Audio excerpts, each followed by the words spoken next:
So I'm going to go through these few slides here, and then we're going to get into looking at the system. So again, this is for the Department of Environmental Conservation and Environmental Justice grant application. So there's a few things you should know here. Most importantly are the deadlines. This is due on January 31st, 2017 at 3 p.m. So applications are submitted and accepted only online through the Grants Gateway system. There's no paper application sent in. There's nothing that you can email to us. It all has to be done online in the Grants Gateway. In the Gateway, we'll be looking for the grant opportunity with the ID DEC EJ2016 EJ for Environmental Justice 2016, and I'll show you how to find that. We are accepting questions. Certainly, if you have any questions about if you're eligible or certain things about your project, you can email them to this justice@dec.ny.gov. And the questions are all due by January 20th. So as questions come in and we get enough of them, an answer document will be posted, or Q&A document will be posted on the website, which I will show you in a few minutes. So you'll see where you can address or you can see those answers that have been addressed. Okay, so again, the deadlines, January 31st at 3 p.m. is when the applications are due. We certainly suggest try to submit them earlier than that. Don't wait till 2:58 or 2:59. A lot of times we say, you know, give yourself 48 hours ahead of time to submit the application.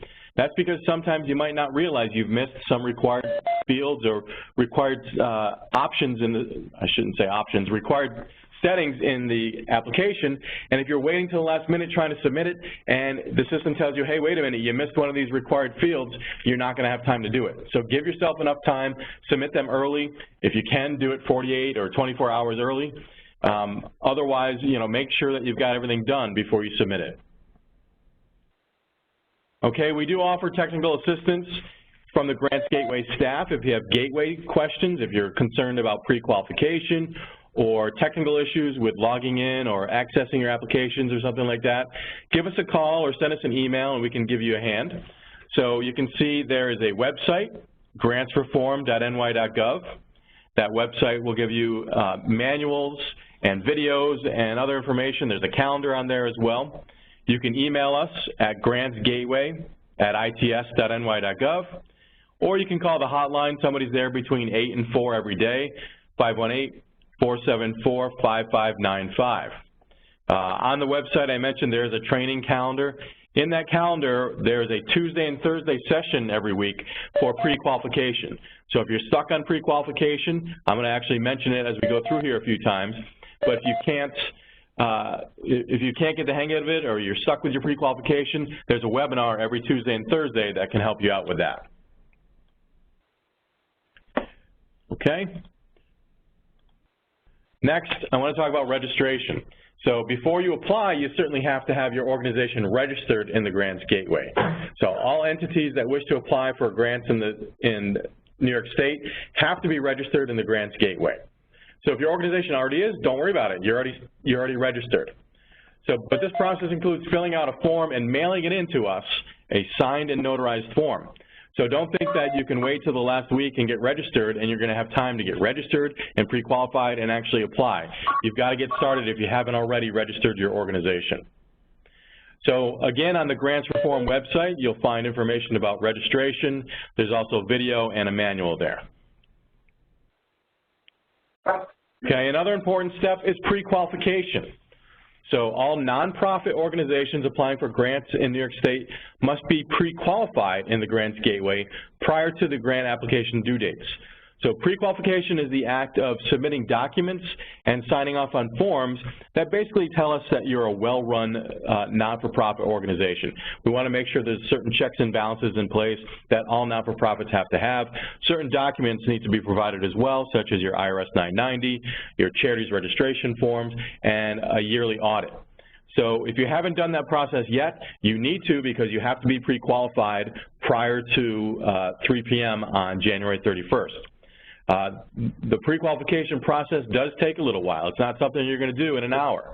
You could maybe upload the documents and get everything done in an hour, but you have to then submit it to the state agency and have them review it, and if there's any problems, they'll send it back to you. So there could be a bit of back and forth as well. We certainly say give yourself at least 5 business days to make sure that you're pre-qualified. So don't start, on January 28th and think that you're going to have time to be able to get it all done. So you must be in the status of pre-qualified or pre-qualified open as of that due date and time, 3 p.m. on January 31st. And again, when I get into the system, I'll show you where you can find that. My sample organization that we're going to use is not pre-qualified, but you'll see where I'd be able to find that out. Okay, next is grantee user roles. You want to make sure that you have someone in the right role to be able to start an application. What happens is, what I see often is when your organization is set up, the first person that's set up is the grantee the grantee delegated administrator. And that person can only do basically two things: add or edit user accounts and work on the document vault, pre-qualification. Nowhere in here does it say that they can work on an application. So oftentimes we get people calling saying, I can't find the grant opportunity, I can't apply for it, and we find out because they're logging in as the grantee delegated administrator.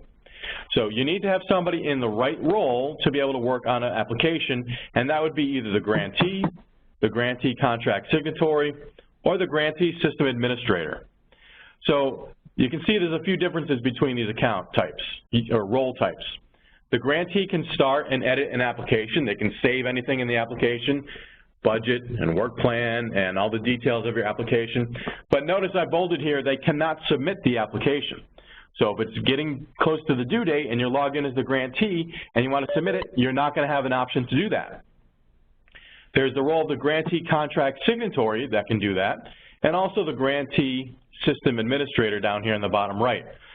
So any one of those two users can also work on an application, save application details, budget and work plan and so on, and answer the questions and provide uploads and whatever. And, of course, they can submit the grant application before the due date and time.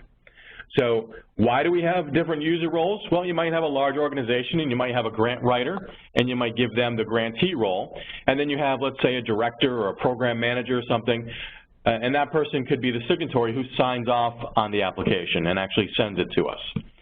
So that's why we have those. You don't have to have those roles, but you certainly have to have one of these two on the right here to allow you to submit your application. So it's okay if a user at an organization has more than one account. It's okay if you use even the same email and same password, but you have to have different accounts to have different roles in the system if that's the way your organization is going to set it up. So we leave it up to you, your grantee delegated administrator, to actually create the accounts and decide who has what role. So this is just some notes about those roles that I just mentioned. Again, the grantee delegated admin can only add new accounts and work on the document vault. They can't work on grant applications. Okay, so what I'm going to do first is go into the grants gateway. And you would do that by going to grantsgateway.ny.gov. And you can see it brings me to the Grant Opportunity Portal. Now, a couple things I want to point out here first. Notice that I didn't type www.grantsgateway.ny.gov. I just typed grantsgateway.ny.gov. And that's an important thing to know because look what happens when we do type in www. It's going to give you a security error. Now, I could go on and continue with a security error, and it gives me this red bar up on top, but I'm not on the secure site. So they don't want you to use www. The way all state platforms are set up now is the secure website is simply just https:// and then the application. There's no www. So again, just go to grantsgateway.ny.gov, and that'll get you where you need to go. So before logging in, we can look at the portal. And this is where you can actually find grant opportunities and not apply for them, but find them and look at them and look at the RFA. So just to show you what the other options are in the portal here without being logged in, I'm going to go from right to left here. So we can see registration on the bottom. If your organization is not yet registered in the Grants Gateway, that's where you start. You click on Request Access Now, and you can see there is a registration form here that you could click on and download and fill out. In that form, there's instructions on where to send it once you fill it out and get it notarized. So I'm not going to go through that. That's another process. But again, there's a webinar, or, I'm sorry, there's a video about it and there's a manual about it on the Grants Reform website. And I'll get to that Grants Reform website at the end of the webinar as well. Okay, that was registration, notification. If you want to be alerted via email of any new grant opportunities that are posted, so some of you maybe already have done this, you can go here to registration, to notification, and fill out your name, your organization, your email, and then select what types of grant opportunities you want to be alerted of. Next time, let's say if I selected, not all, let's say if I selected agricultural, next time an agricultural support related grant was posted, I would get an email with a link allowing me to click on it and read about it. So you could certainly just select all and be notified of everything. Okay, so that's notification. And then you can see we can browse or search for grant opportunities. Browse would just give us a whole list of all the opportunities that are out there. That's not really the most efficient way to do it. It's better, if you know what you're looking for, to search. And you might have noticed there's a search button right here on the browse screen, or I can just click search here, or search now from the main screen here. So we know that we're looking for environmental justice.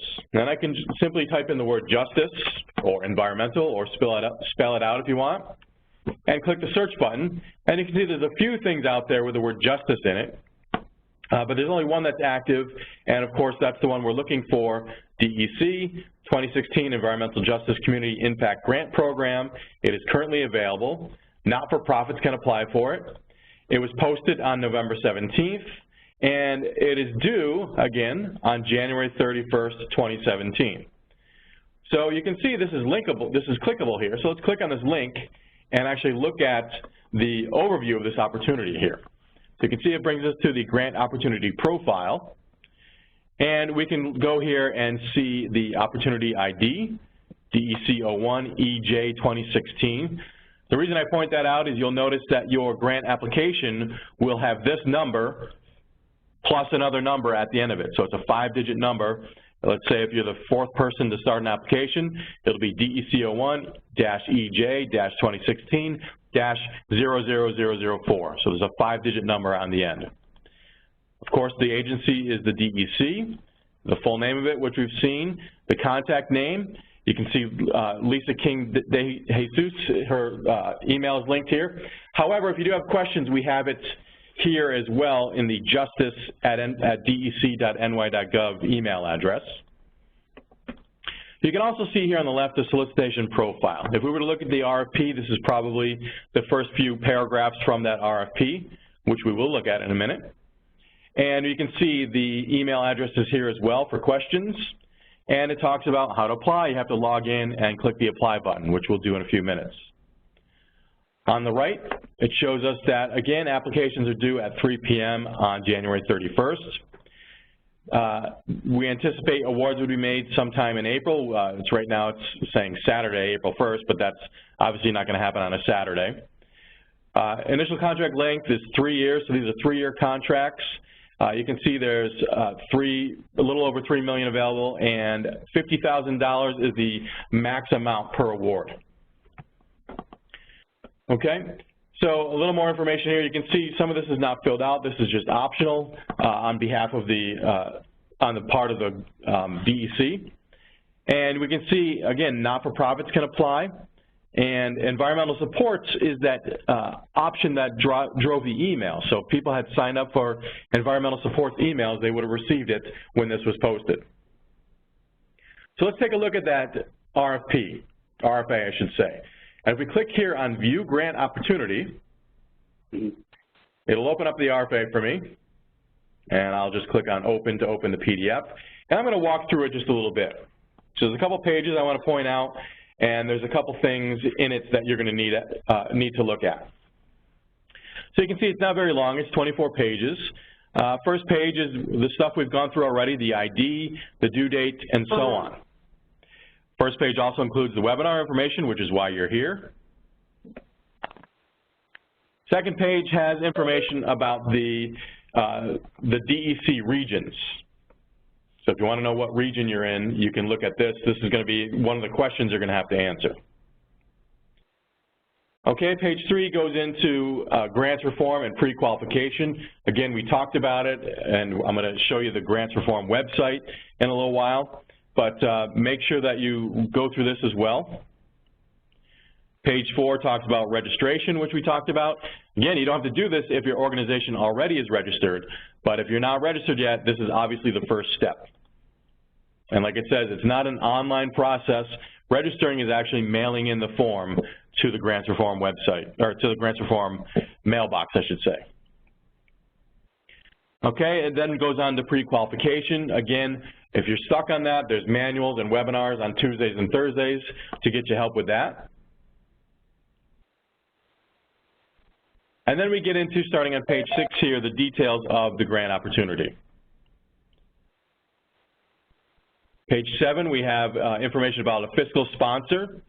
So you do need a letter of agreement from a fiscal sponsor. And we do give you a template that we'll look at in a little while to fill out and have that attached to your application. Okay. Section 2 here on page 8 goes into eligibility. If you want to know if your project is eligible, go through here. Again, the point of this webinar is not to get into those types of details, but I want to show you where that information is available. So this is where you can find out what types of projects are eligible. All right, I'm going to go down to page 11 here,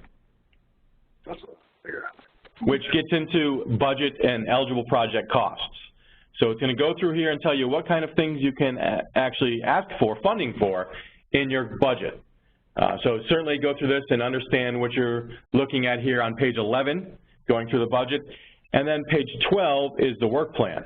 So we go down here, it continues with the budget ineligible costs, and then we get into the work plan. Now I want to point out this one part about the work plan, and I'm highlighting it, and it's also in italics there. Note that a work plan worksheet is available for applicants in the Grants Gateway under the pre-submission upload section, which we'll see in a minute. The worksheet can be downloaded and used as a tool to help you organize your proposed project objectives, tasks, and performance measures. So you don't need to upload this sheet back to us, because you'll be filling it out in the Grants Gateway in the Forms menu that we'll get to. The intent of this is simply for you to just organize your thoughts and in the way that we know we're going to need it in the Grants Gateway. Okay, I'm going to go back. I'm going to scroll through some things. Again, you have to read this and get into the details of it.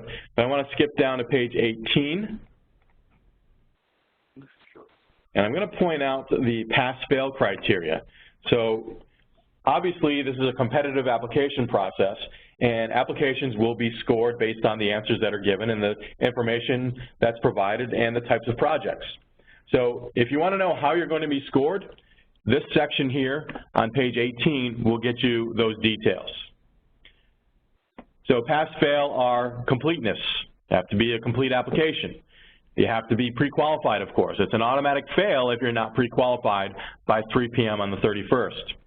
You have to have a fiscal sponsor agreement. It's an easy thing to do. Get that template filled out and attach it. If it's not attached, it'll be a fail. Proof of land ownership and or access agreements. Again, that's another pass-fail criteria. And then, does it meet all the criteria here, these bullet points on page 19? So go through there and make sure that you are meeting those criteria.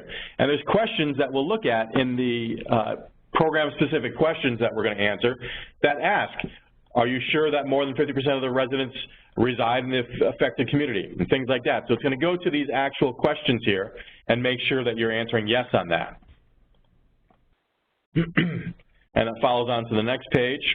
Page 20 goes into technical evaluation. If your application passes the initial pass-fail, then it's going to get into being evaluated by program reviewers, and there's a maximum of 100 points. And you can see these questions go through letters of support and then actually getting into the details of the answers you provided. So they're grouped into sections, and again, you want to make sure that you're addressing all of these to get the full point value. So that goes on through a few pages here.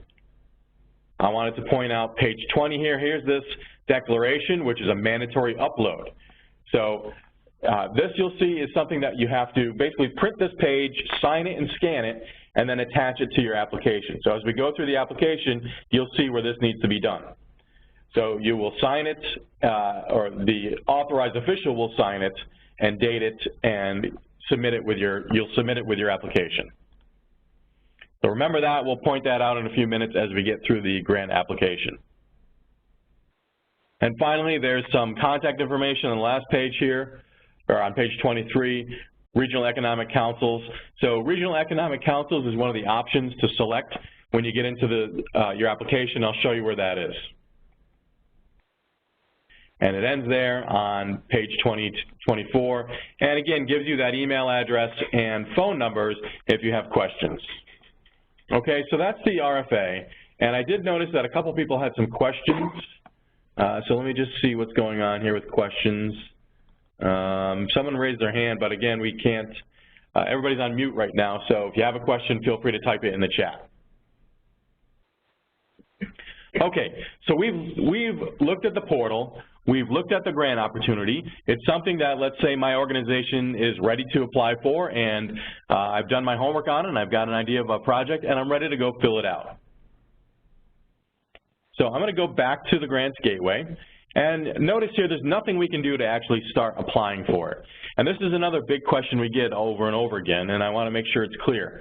The portal is simply just for browsing to see what opportunities are out there and looking at the RFA. To actually get in and start working on an application, you have to go to the Grants Gateway login and provide your username and password. Again, you have to be in one of those roles that we mentioned, either the Grantee Contract Signatory or Grantee System Admin, not a Grantee Delegated Admin. Now what I'm going to do is switch over to a test system here, which is essentially a copy of our live system. Just going to allow me to actually make an application here and not affect anything in the real system. So I'm going to click on the Gateway login and provide my username. Now I'm going to log in as a grantee user. So again, this is somebody who can start and save the application but cannot submit it. So I've logged in, and it confirms with me that I'm in the role of grantee, and I want to go now search for the opportunity. So before I do, we can see a couple other things here. I'm going to point out the layout here. So you can see in this top bar here, we have home, which is where we are right now. The portal, which is where we just were. Remember, the portal is just for searching for opportunities, not actually applying. If my organization already had applications, I could click on applications and search for them. If my organization already had contracts, same thing. Progress reports are related to contracts. So if I had progress reports, or if somebody in my organization had tasks, which we will have in a few minutes, I could search for them as well. So maybe somebody started an application and they're now on maternity leave and you want to take over for that, you could search for it by applications or by tasks. You can see I have a button here to view available opportunities. We'll get into that in a minute. Up in the black bar here, there's training materials, links to some of the videos and manuals I've mentioned. Organization is your organization. So this is where your delegated admin would be able to log in and edit the users or add new users or work on the document vault. Profile is your personal profile. This is where you could change your password or email address or something, and then log out would obviously log you out. This blue bar here where it says show help, which has basically a link to the help desk and information for that. This blue bar will change based on the options that are available to you. So once I'm on a page that I can save, I'll have a save button there. And you'll see there's other options as well as we go through. So we're going to click on View Available Opportunities, but I just wanted to mention My Inbox. You can ignore My Inbox. It's simply a copy of any emails that have been sent to you from the system, basically saying, welcome to the system, here's your temporary password. So there's nothing that will be a task for you in there. You will have tasks eventually, and that'll be a third option down here in the bottom, and it'll say My Tasks. Right now we don't have any because I just signed up earlier today. So I'm going to click on View Opportunities, and it'll give me a list of all opportunities that are out there that a not-for-profit could apply for. But I want to look for this specific one, so I'm going to search for the word justice again. I'll hit search, And again, there is the 2016 Environmental Justice link. I can click on it, and it looks exactly the same as we saw in the portal, except for this button now says Apply for Grant Opportunity. So that's the difference. Number one, we're logged in, whereas before we weren't. And number two, we've logged in and gone to the View Opportunities button instead of clicking on the Grant Opportunity portal. So it's important to know you have to first log in and then click on that. I'm going to do it one more time. From Home to View Opportunities, search for it, and click on it. And from here, we can start our application. So that's what I'm going to do. I'm going to apply for grant opportunity. So when I do this, I can see that I've now created an application, and I'm actually the fourth person that has started an application. I'm application number 4. So there's 3 others out there that were started in the last few days. You can see I've got a couple other extra options here now. I have Menu, which will actually bring us back to this main page, our application main page. I have the Forms menu, where we're going to be doing most of our work here. I have the ability to change the status, which is what we'll do when we want to submit it. Management tools, there's a couple things here we can do. We'll get to that as we go through. And then progress reports, they're related to contracts, which of course you don't have yet until you apply and get awarded, so you can ignore that. So we're going to do all of our work here in the Forms menu and then deal with these other options as we go through. So the first page here shows us our project title. Of course, I don't have one yet. How much we requested and our total project cost. So as we start filling it out, this page will get filled out. So notice the Forms menu, you can hover over it and scroll down and get to the page you want to, or it's a lot easier just to click on the word Forms menu.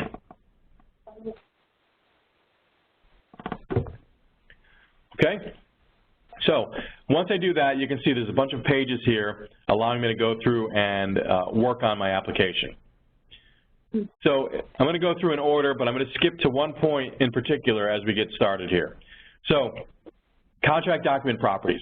This is simply what a contract would look like, what different items make up a contract. There's nothing you have to fill out here. If I click on it, you can see I can click on View File and view the attachment A1, which is the program-specific terms and conditions.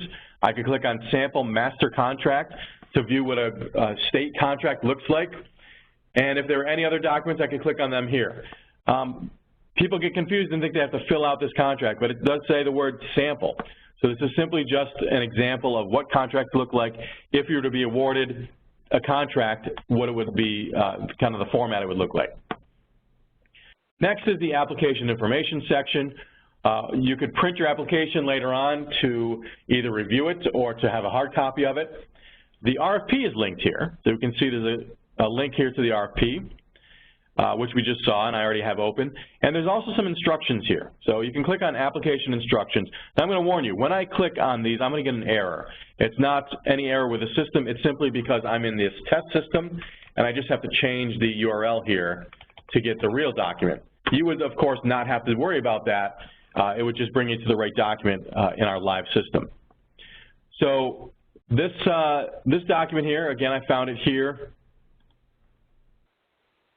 I found it here in Application Instructions in the Forms menu. It basically just walks you through how to apply.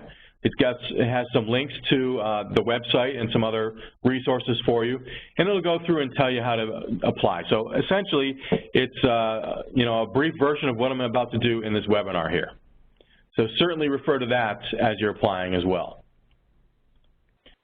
That was application instructions, and then finally is application versions. And once we submit our application, in about 10 or 15 minutes after that, there'll be a PDF uploaded here to application versions, which is basically how my application looked the moment I submitted it.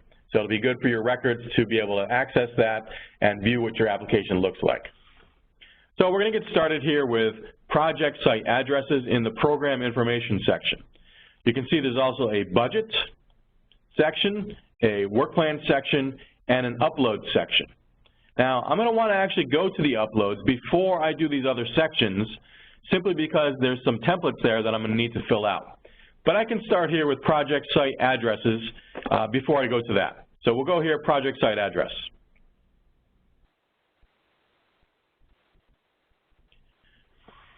So I'm going to give a name of my project. I'm just going to call it Jeff's EJ project. You will, of course, have your own name. And you'll put in the address of where this project is being run out of.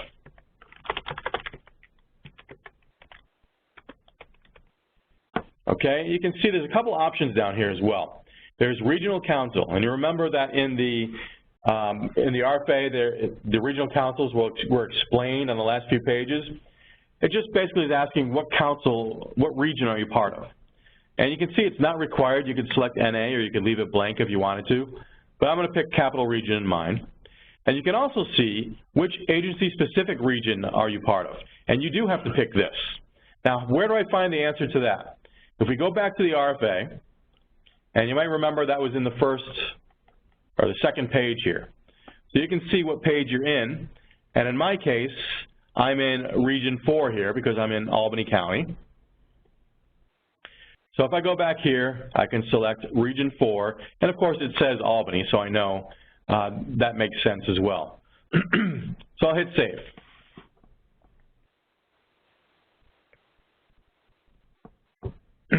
Okay, so I've saved that. Now realize that there is an add button here. Now that I've saved, there's a couple other options. I could delete this page for some reason if I wanted to get rid of what I just did, but I could also hit the add button and add a second address. And you can see if I click on add, it looks exactly the same, it's all blank, and I could go out and do that again if I have a second address. I'm not going to do that, but just realize whenever you save something, if there's an option for an additional one of those items, you'll have an add button. And you'll see when I get to the budget that I will have that option. All right, so I've filled out my project site address, and I'm going to go back to the Forms menu. Now, if you were going in order, you would go to the program-specific questions next. But I know there's some questions here that are answered or that we're going to need templates for, so let's go get those templates first. So I suggest that the first thing you do, or I guess the second thing in this case, is go down here to the pre-submission uploads. And in here, you'll see attachment 1, 2, 3, and 4. So first of all is that Workplan worksheet. And it explains to us what it is. Again, it's a tool to help us kind of lay out our plan to understand what are our objectives, tasks, and performance measures. And if I click here on this document template, again, I get that error, you won't. I'll just fix it here.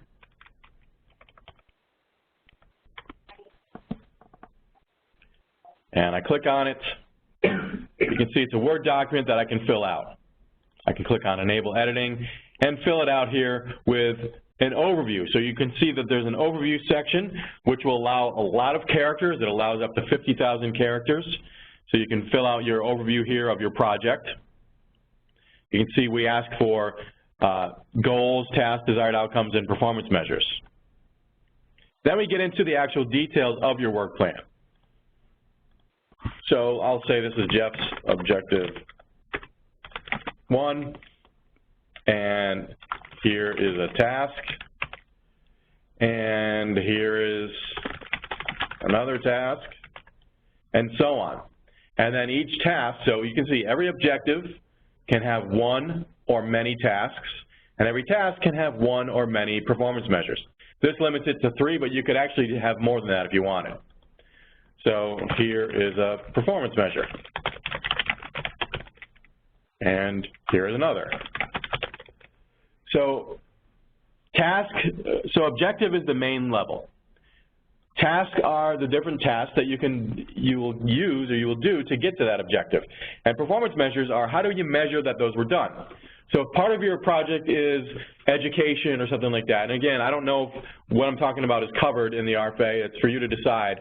But if part of it is education, or part of it is field trips, let's say, for students. I know that's what my budget that I'm going to use here is. And maybe your task could be, have at least X field trips per year or per semester or something like that. So we want to be able to measure that what you're doing is effective and you can actually measure what you're doing. So that could be numbers or dates or, it doesn't have to be measurements. It could be text. But that's the idea behind performance measures. So how do we measure that the thing that you wanted to do was accomplished? So if I had another objective, I'd scroll down and add another objective here. and add more tasks and add more performance measures. In my case, I'm just going to keep it simple and just have one and a couple tasks. But notice I can continue and add more as I go through here. So this is, again, not something for you to attach. It's just something for you to work on so that you have your thoughts organized when it gets time to fill it out in the gateway. Another reason for this is because the gateway will time you out after 20 minutes of inactivity. Now, it's only been a few minutes for me here. But if you don't hit save on these pages, and let's say you get a phone call and you're distracted and you're in the middle of something, it will log you out and you will lose all the work that you've done prior to hitting save. So make sure that you hit save on a regular basis. We suggest every 5 or 10 minutes, but certainly don't go more than 15 or so without hitting save. Now, just browsing or typing in fields will not reset the clock. You actually have to hit the save button. So that was attachment 1, the work plan worksheet. Attachment 2 is the endorsement. Excuse me. So again, I get that error that you won't. So you're going to want to look at this endorsement. You can feel free to use this as a template, or you can have your own written up. But realize that we need to have an endorsement, and I'm just going to save this. Let's say that I got it printed out and took care of it. And endorsements. I'll hit save. So I've filled out my endorsement, or I've had it filled out and signed, and I'm going to use that when I attach it to my application. All right, that was attachment 2. Attachment 3 is a declaration. So this also must be completed and uploaded. It's going to be question number 11 that we're going to add it to. So we can click here. Again, I get the error that you won't. I'll open this. Another Word document, another thing that we can fill out. So have your declaration filled out, and of course there'd be a signature here and a date. And I'm going to save it. What you really would have done is you would have printed it, had it signed, and then saved it. Save it as, or scan it as a PDF or something. So I'm going to go back here and go back to my DEC folder, and here's my declaration. Okay, that was attachment 3. And finally, attachment 4 is our letter of agreement. So grant awards amounts of $10,000 and below will not be required to sign the master contract for grants, but must be prepared to comply with the terms and conditions of the LOA and master grant contract attachment A1. So if your budget adds up to less than $10,000, you'll end up having to fill out this LOA. And if I look at it, click on open here, we can see what this looks like. So this is not something for you to fill out right now, but just realize this is what you would be agreeing to if you have a less than $10,000 grant award. Okay? So those are the 4 attachments there. And really the 2 that you need to worry about, or I guess 3, but the 2 you're going to have to provide to us are numbers 2 and 3. And of course, number 1 you've probably used to fill out your work plan. So let's go back to our forms menu and scroll down, and now I've filled out those documents. I'm prepared for program-specific questions. Now, these questions were also in the RFA. So we could have read the RFA, which we did, but we kind of glossed over that. You could have read the RFA and been prepared for these questions as well. So we're going to give it a title. I'll just call it Jeff's EJ project. And we're going to go through here and answer these questions. Some are yes, no's, some are fill in the blank, some are provide attachments. Again, it's probably a good idea for you to write these down in a Microsoft Word document or something similar. The reason for that is, if you take a look here in number 2, it allows for 500 characters to type. And as I keep typing, you can see it doesn't really expand this box for me. It still only shows me these 3.5 lines here, and I don't have an expand button. In Chrome or Firefox, there are expand buttons. But in Internet Explorer, which is really the only officially supported one that we use, supported browser, you can see I can't expand this box size. So it's hard to read what you wrote, and it's hard to proofread it. So we suggest you write your answers in a Word document, and then you come back here and you paste your answers. Okay, so back to question number 1. All eligible NFP applicants must be pre-qualified. Are you pre-qualified? So I'm going to look later and show to see if I am. And I'll just say yes now. You probably should have done this ahead of time, or you're going to do this prior to 3 p.m. on the 31st. But let's just say yes here for now, and I'll show you where to find that out later. All right, so this one, number 2 here, it's the sponsor agreement. So we had filled out that sponsor agreement, and we're going to upload it here. So you might want to type something if you want. You can see it's not a required field, so you don't have to. Or maybe you do, actually. All right. Right, community-based organizations that have their own NFP 501c3 status are not required to have a fiscal sponsor and must answer this question with not applicable. So if you don't need it, you just type in not applicable here. If you do need it, click on Browse and attach your document here. Okay, so if you had a fiscal sponsor here, you would attach that. I'm just going to write NA here for mine. All right, CBO location information. All right, so for number 3 here, you're going to have to provide details and a map. You can see applicants must upload a map or other authoritative documentation. The map must clearly identify the location where residents will be served. So again, you can type text in here if you want, and you can upload your map. You can see this upload is a required field as this asterisk shows us here. So we'll click on Browse. I'm just going to take some sample documents and attach it. So we'll pretend that I've attached a map here. All right, number 4, photos. Photograph of the proposed project site will supplement your project's application. If applicable to the type of project for which you are applying for grant funding, have you uploaded a photograph of the proposed project site to supplement the application? So if yes, you would do yes and browse and attach photograph. If no or NA, if it's NA, you would pick not applicable. So I'm going to say yes and say that I attached a photograph. Okay, CBO group annual operating budget. Does your total annual revenue of your organization exceed $3 million based on your IRS 990 filing from the previous year? So that's something that's in the RFA. If we had looked at the RFA on page 7, if I go here back to our RFA, I'll go to page 7, and B right here, remember we talked about the requirements, and 2B is you have to have a total revenue that does not exceed $3 million. Okay, so we're going to pick here, we're going to pick a no, that we don't exceed $3 million, and we'll go down to number 6. Question 6 is, community group is formally affiliated with a larger organization, such as a regional, state, or national organization. Describe the affiliation. If not, just type not applicable. So here is my answer, and you would fill that out or type not applicable. Number 7 is another text answer. You would provide your answer here. You can see as I keep going, it'll count the number of characters that I've filled out.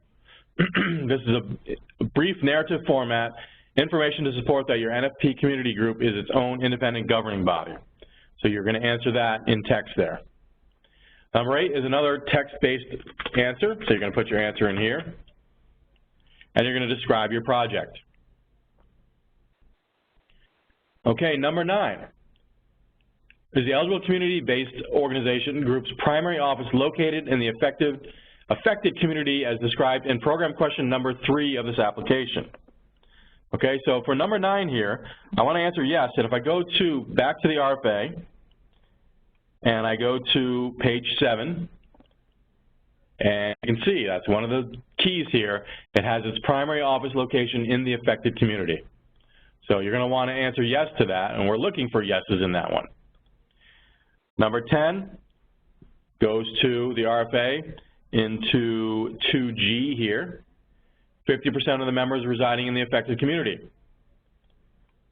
So that's what 10 is here. And then declaration. Has the organization caused or contributed to the environmental harms or risks? The declaration can be downloaded in the pre-submission uploads. All right, so we got our declaration, we filled it out, and no, we have not caused or contributed to the harms, and we're going to go to browse, and I'm going to find my declaration that I filled out. And here it is. Yours is probably going to be a PDF, but mine was a Word doc. Now, I'm not done here yet, but I'm going to hit save. Let's say that 15 minutes has gone by, or 5 or 10 minutes has gone by, and I want to hit save to save everything I've done. It's a good idea to do that, and you can see that I get some errors now. Of course, I didn't finish because I didn't do 12 through 22, but that's okay. It saved my answers to the other questions, and it's going to allow me to now, if I wanted to, log out, come back tomorrow or another day, and pick up where I left off. So I want to show you how that works. If I go back to home, you can see, remember before I didn't have any tasks? Well, I do now. And of course, this task, if I click on Open Tasks, that's the application that we were just working on. Remember, we were application number 4. So I could click on that and get back into working on my application. Also, somebody else could now log in and search for this application and start working on it as well. They could log in. They wouldn't have a task because only I have the task because I'm the one that started it. But they could log in, go to Applications here, and search for the word justice. Or if you don't have any other applications, just search, leave it all blank and hit search. And we'll find the application that I've started, and I can click on the number and pick up where I left off. Before I do that, though, I want to go into that pre-qualification. So how do I know if my organization is pre-qualified? So from the Home button, remember I pointed out this Organization button before? If I click on Organizations, now in my case I have a couple that I'm assigned to here, but we'll pick that one. So it'll look like this, and then it's pretty easy to go simply to Document Vault and see your current status. And mine is Document Vault Available, which is not good. I'm not pre-qualified. I haven't filled my Document Vault out yet. So in your case, this needs to say pre-qualified. There's a couple other pre-qualified options. One's called pre-qualified open. It's got to have the word pre-qualified somewhere in here in document and current status for your Document Vault. So I know that's something that we have to get taken care of for my fake organization here, and that should be an alarm for you guys as well. If you see that, you need to get working on your pre-qualification. All right, so let's get back to our application. I'm going to go home. I'm going to go back to my tasks. I'm going to click on application number 4 that I've started. And I'm going to go back to where we were, which was the Forms menu and program-specific questions. And you can see, instead of hovering, I'll click on it. There's a little hand there, too. So that's telling me that there's errors, of course, because I haven't filled out required questions on that page. So I'll click on that and pick up where we left off, which is down here on number 12. All right, so 12 is a text answer. You're going to provide your answer here. 13 is a text answer that you're going to provide your answer to. 14 is letters of support. Have you received letters of support? And if so, attach them here. So yes, you do have letters of support. We want to put them in a single PDF file. So attach them together into one PDF and then go here and attach them. Okay. 15 is demographics, so you're going to have a text answer there. 16 is, does the proposed project examine and assess public health concerns of the residents of the affected community? So you can say yes or no to that. 17 is another text answer. 18, do you examine environmental benefits? 19, you explain it. 20, you have a brief description of your goals and objective here. So this is not that work plan that we talked about before, but this is an overview of it. You can see it only allows us for 1,000 characters here. Okay. 21, project effectiveness. So this is a text answer again. You're going to fill out your answer. 22 is timeline. So the project should be completed within 3 years, with the exception of any long-term monitoring stewardship. So provide a PDF upload and anticipated timeline to support completion of the proposed project work plan. So you're going to have to create a timeline. I'm going to say, yep, I've uploaded it, and I'm going to go here now and actually upload it. So it's another requirement you need to provide is a timeline that can show that you can actually do this project within the allotted time. All right, 23. You can see the next few questions have text response boxes and uploads if you want to support your answers. So I'm not going to upload anything, but I'm just going to fill out my answer for 23, 24, 25, 26 is the land ownership. All right, so if applicable, you would have uploaded here an attachment of proof of land ownership.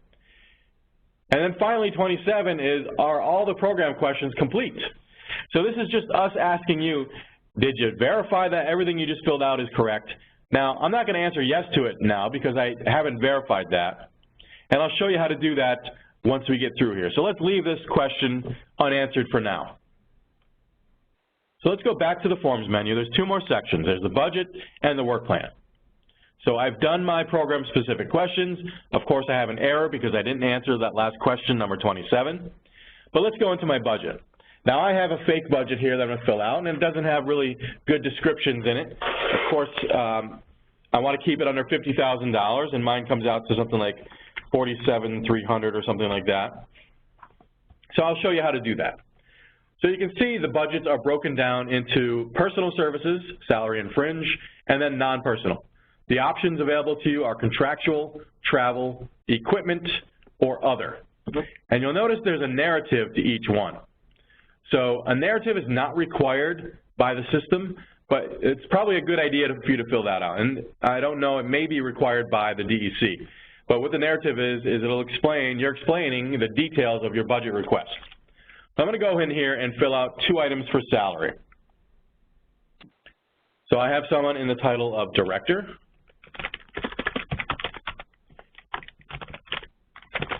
And I'll just say that this person directs the program.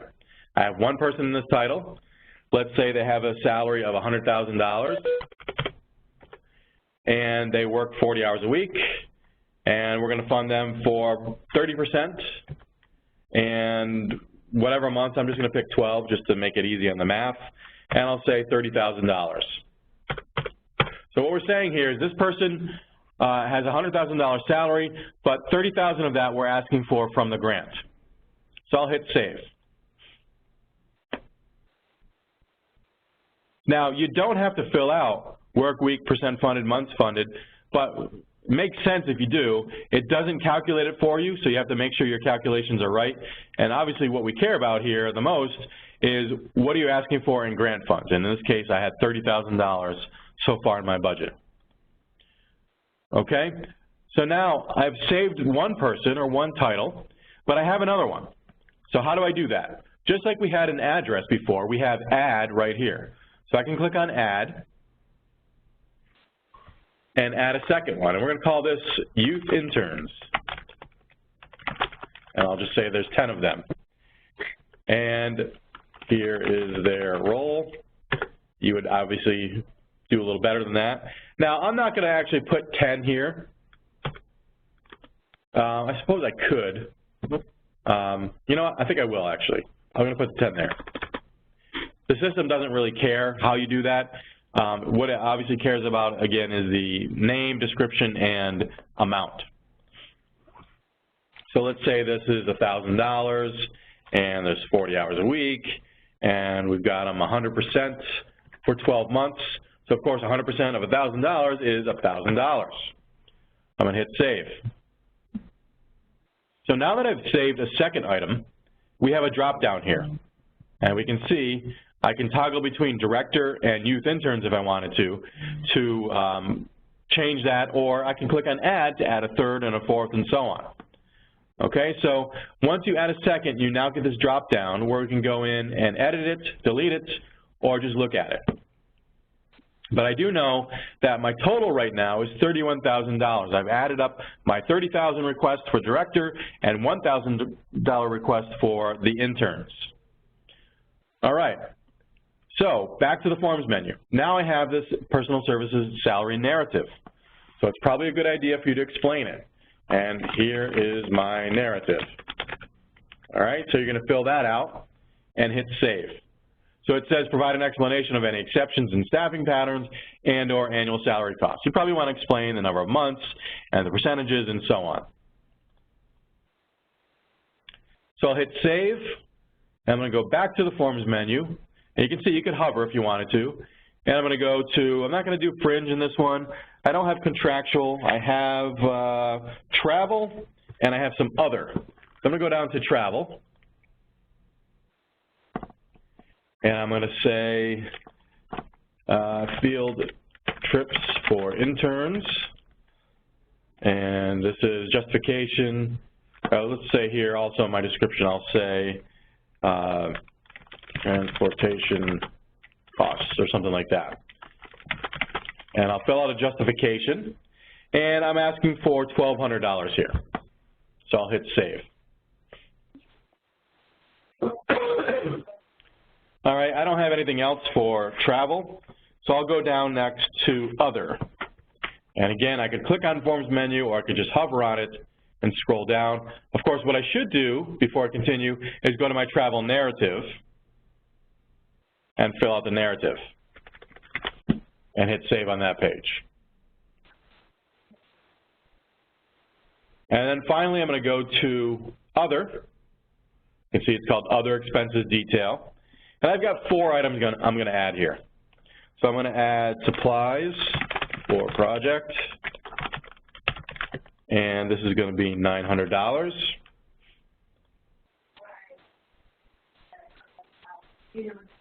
And remember, I can click on add, and I'll just say another supply item.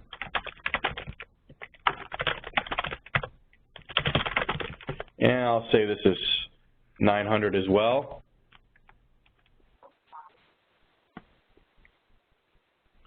And finally, if you look at the RFA, it does talk about administrative costs, and it does allow for administrative costs up to 10%. So I'm going to add that here. I'm going to click on add.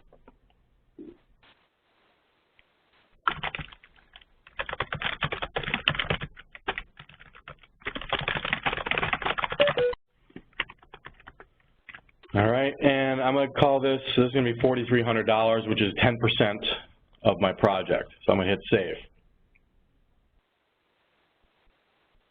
Okay, so now I've added 3 items here for other. And finally, I would go down to expenditure summary, to other narrative and fill out my narrative. Okay, and hit save.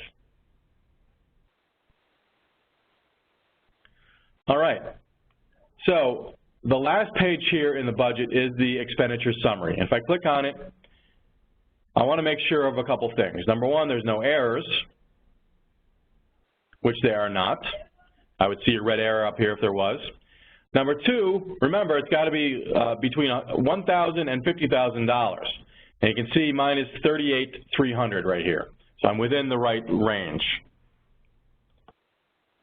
Okay, so this is just showing you a breakdown of the funds that you're requesting here. All right, so that's the budget. And finally is the work plan. And we've gone through and we've filled out our work plan sheet.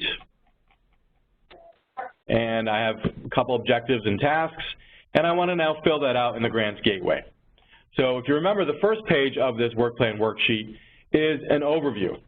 And if we go back in here to the Grants Gateway, to the Forms menu and the Work Plan Overview form, we can see we have our Work Plan Overview form here, which includes the period, a summary, and our organizational capacity. You can see all 3 of these are required. There's red asterisks next to each.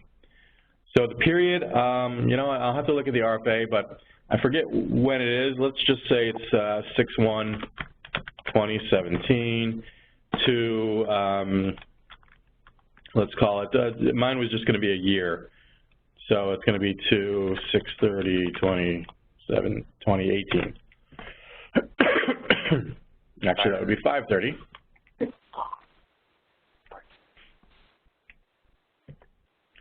All right, and my summary. So provide a high-level overview of the project, including the overall goal and desired outcomes, include information such as location, target population, overall number of persons to be served, service delivery method, and hours of operation. Now, it's a little different than what was said here in this work plan: goals, tasks, desired outcomes, and performance measures. Okay, so you're going to fill out, here are my goals, outcomes, PMs, etc. So you can see you've got up to 50,000 characters allowed here. Don't go crazy with it because someone's going to have to read it for your application, but we want to make sure that it's concise and it includes what your project is all about. Because if you were awarded a contract, the text that's in here will end up on the contract. That doesn't mean that whatever you write now in your application is there forever. It can always be changed if you are awarded a contract, but that's what this whole section is for. What will end up on the contract? What am I signing that my organization is saying that we will do? All right, there's also this organizational capacity section. Describe your organization. Basically, prove to us that your organization is actually able to do this type of project. So here is my org capacity. Again, probably a good idea if you'd have written these in Microsoft Word or something similar, and then copy and paste it into these fields. All right, so I'll hit save here. And next there's a bit of navigation required to go through the work plan. So if I hover on Forms menu, or if I clicked on it, I could go to Objectives. And what I could do is just go to my worksheet that I worked on, and I'll take objective number 1, copy it, and go back to the gateway and paste it. Now you can see objective description is a field there, but it's not required. If you were to fill it out, it would never show up on a contract anyway if you were awarded, so you don't have to put anything there, but if you did, it's obviously just like all the other boxes. Okay, and I'll hit save. Now that I've hit save on my objectives, I have another Forms menu option, which is tasks. That wasn't there before. So I'm going to go to tasks, and I'm going to just copy from my worksheet here, and I'll have my first task here called here is a task, and my description here. Okay, and I'll hit save. Now, so for objective 1, I now have a task. Now I can either add a new task, or I can click on Forms menu and go to Performance Measures, which is what I'm going to do. So I'll go to Performance Measures, and remember I had 2 performance measures. So I'll take this first one and paste it. And now notice narrative is required for performance measures. So if you were awarded a contract, it would be name-narrative. So you're explaining here what your performance measure is. Okay? So I'm going to hit save. That would be where you're going to put in the numbers or widgets or whatever measurable outcome you have. So I had 1 performance measure, objective 1, my first task, and 1 performance measure. But I have a second as well. So I'll click on Add. I'm still under Objective 1, Task 1, and here is another. I can spell. And my narrative. You can see I could attach something if I wanted to as well.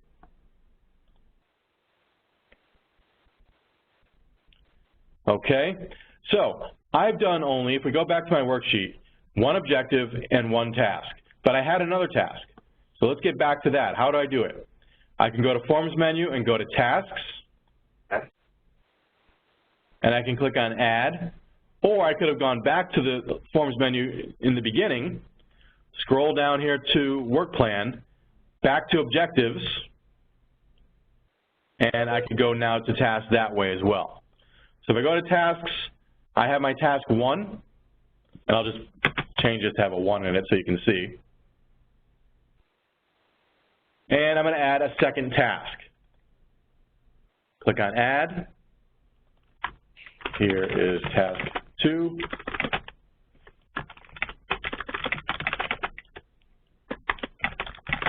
Wow.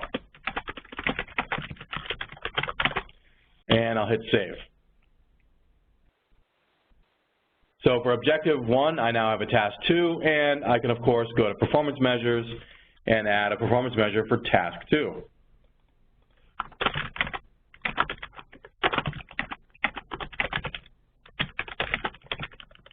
And there's my narrative. And just like I was able to add tasks and add performance measures, I could go back to the Forms menu. I could go back to Workplan Objectives. And if I want to have a high-level objective, I could click on the Add button here and get a blank objective, and then fill out performance measures.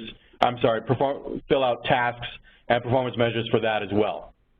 Okay, so in the end, you're going to have a hierarchy here of tasks, of objectives, tasks, and performance measures that look like this layout here. Objectives, tasks, and performance measures. Okay, so I'm happy with that. Now I'm going to go back to the Forms menu and just show you the last couple of options here. Pre-submission uploads, remember we already looked at that, so there's nothing we had to upload here. This is all simply the, actually there are, I'm sorry. The declaration does need to be attached here. We can see there's a red asterisk here, so something does need to be attached or else it'll give us an error. In fact, I'm not going to do that. I'm going to pretend we missed it and try to submit our application, and you'll see it'll give us an error there. Okay? Back to the Forms menu. The last section here is the Grantee document folder. And I'll show it to you, but I'll just say use it sparingly. What this is if there's any other documents that you need to attach here and there just wasn't a place for it before, you could have it here. So there were certain places we wanted attachments, and you should have provided them there. We don't want you to go crazy and give us a whole bunch of different attachments. Somebody's going to have to look at it. We don't want things that are not related to the project or not really related to the review process of your project. But if you did want to add something, you would just put it here, and you would click on the comments and fill it out, and then you would hit Browse, attach it, and then hit the Save button. Once I did that,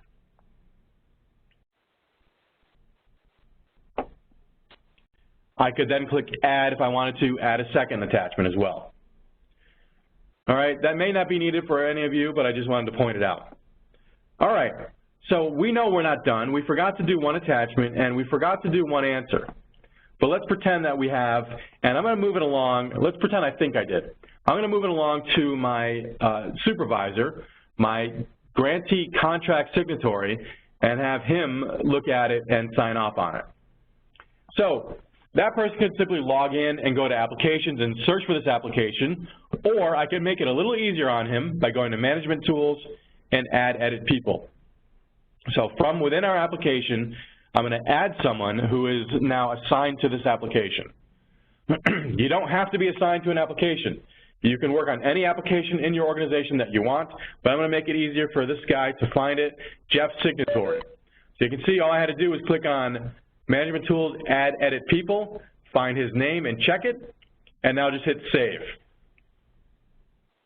So nothing has changed for me, but if he logs in, he can now have a task and get to it a lot quicker. That's the only point of that, just making a task for that person so they don't have to search for it. So I'm going to log out. I'm going to log in as Jeff Signatory.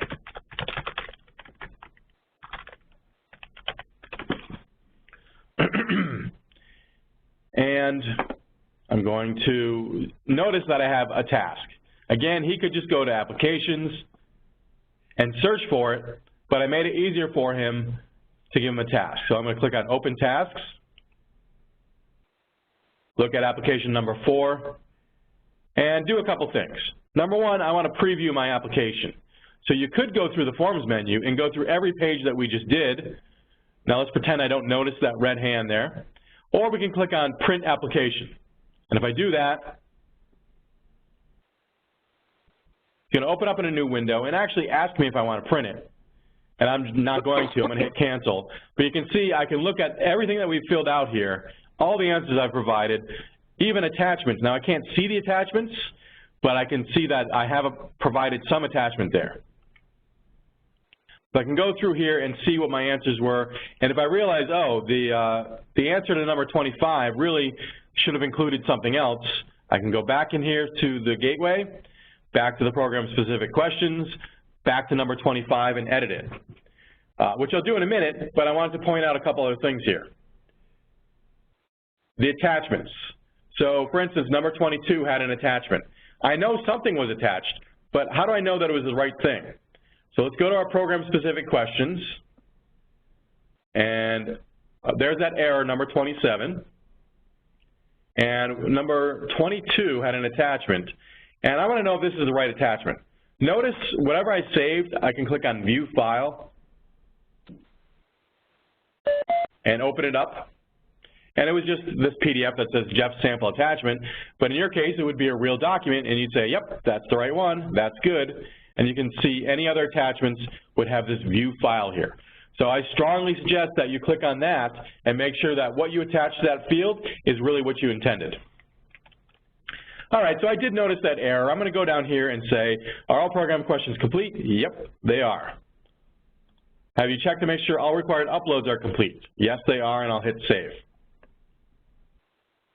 Now, I know there's one little problem here with this application, but let's pretend we don't, and I'm going to now submit it. Let's say it's 2 days before it's due, so it's January 28th or 29th, and I'm going to submit this application. I've verified that my organization is pre-qualified, and I can go to Status Change and apply the status of application submitted. So if I was logged in as the grantee role where I was before, they would not have these options. So if that person's logged in and it's 2:58 on the 31st, they're not going to have the button, and you better make sure that the right person is logged in. But in my case, I am the right person. I'm going to click on Application Submitted, and it should give me an error, and it does, because I realized that I didn't do pre-submission uploads for this one section here. So I'm going to go to that page, and the declaration should have been attached here. Now, I'm guessing this is just an oversight when this was set up. It's required here, but also wants you to attach it to number 11. So it's not a big deal to attach it in 2 places. I think they probably intended to not make this required and have it required in question 11, but not a big deal. So we're going to click on Browse here. I'm going to go find my declaration. Here it is, and hit Save. And just like in the program-specific questions, if I upload something, I probably want to check it. I can click on View File and see what I've attached. So I've looked at that, and I'm happy with it, and now I've made that final attachment. Now, that error checking that it did, you could do that yourself manually. You could go to Management Tools and check for errors. And what this will do is go through every page and look for any required field, and if there was something not filled out, it would give you that error. In my case, obviously, I've taken care of all those errors. So I think my application is ready. I'm ready to submit it, and of course, it's before the deadline. So again, I'm logged in as the Grantee Contract Signatory. My application is currently in process, but once I do this, that's going to change, and application will be submitted. It'll change to the status of in review, or I'm sorry, assignment of reviewers, which means the DEC has now received it, and they're going to assign reviewers to it once that 3 p.m. deadline goes by.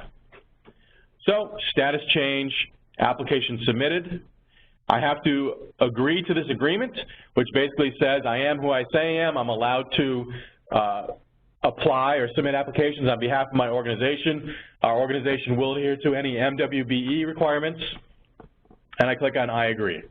If I was to click I do not agree, it'll simply just bring you back to where you were and let you do it again another time. So I clicked on I agree,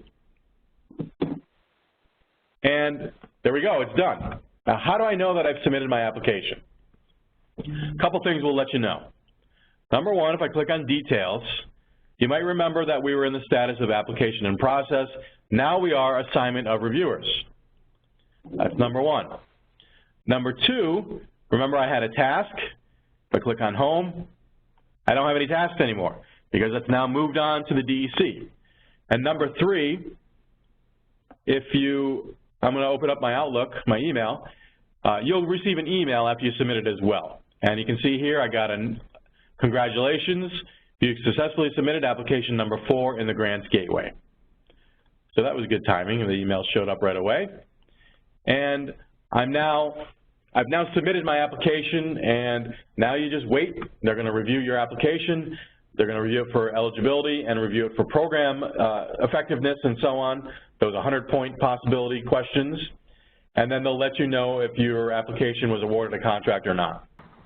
Good afternoon, Jeff. This is Lisa De Jesus from DEC's Office of Environmental Justice.